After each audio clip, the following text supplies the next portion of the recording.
Los pueblos como Santiago Tuxtla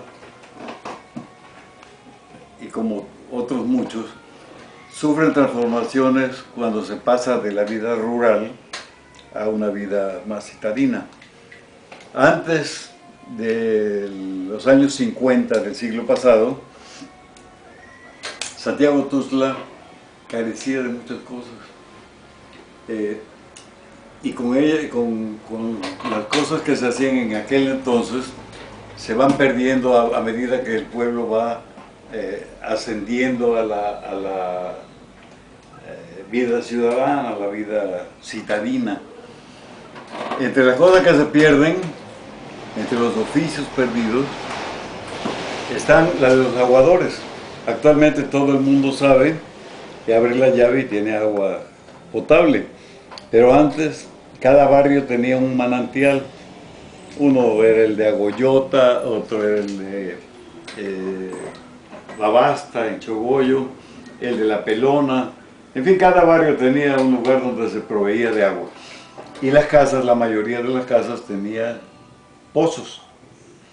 El pozo más famoso de los que habitamos en el centro era el pozo de Doña María Raskin. Sí. Primero se mandaba a las trabajadoras domésticas a traer los cántaros o las latas de agua. Luego, don Santiago García encontró que podía él repartir el agua en latas de alcoholeras y se compró dos burros, o burras, no sé qué cosa eran, pero con esas repartían las latas de agua a un precio irrisorio. Pero se perdió ese oficio cuando llega la conexión del agua en la época del licenciado Marco Antonio Muñoz y la época en que el licenciado Carvajal tenía influencia para hacerlo. El transporte en aquel entonces era de arrieros, todo se movía por mulas y veía uno subir como si fuera una gran serpiente la subida de la Recua a San Andrés, que iban a traer del ferrocarril los insumos que usaban en el pueblo.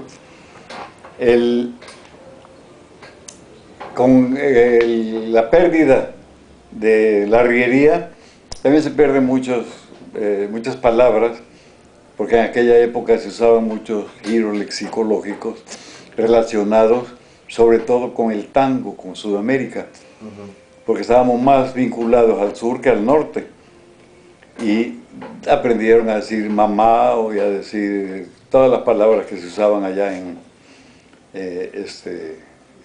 Argentina, en sus tangos, que era la canción más popular. Se usaba también términos como rabiatar o reviatar, como decían aquí, que era amarrar una mula detrás de otra. Había quien tenía más de 20 mulas que iban a San Andrés a traer cosas y se llevaban de Santiago a San Andrés granos como frijol, maíz, cebollas, porque cada gente en su parcela sembraba todo eso.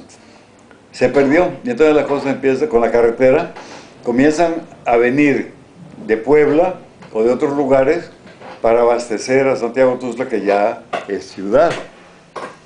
Se pierden danzas. Antes el pueblo danzaba con el menor pretexto.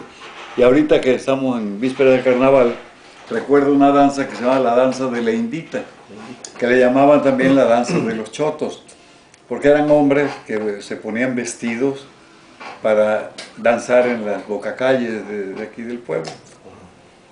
Tenían una música, un son específico de la danza de la Indita y unas máscaras que son aquellas que están allá arriba, en que son máscaras de hombre, tienen bigote y sin embargo le ponen colorete y le ponen alguna forma de pelarlas, de pintarlas como mujeres. Se perdió también la danza de los negros, que esa era la danza de todos los pueblos que se llaman Santiagos y que denotan las luchas de los españoles con los moros. Así es como se empieza a escenificar en los atrios de las iglesias primero, posteriormente en las calles, y era una danza posiblemente con los líceres las dos más representativas de Santiago. Se ha perdido la danza de la Indita, se ha perdido la danza de los negros, y se ha perdido la esencia, la idiosincrasia popular de la danza de los líceres.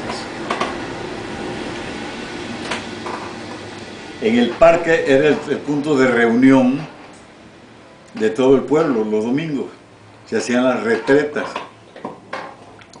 y los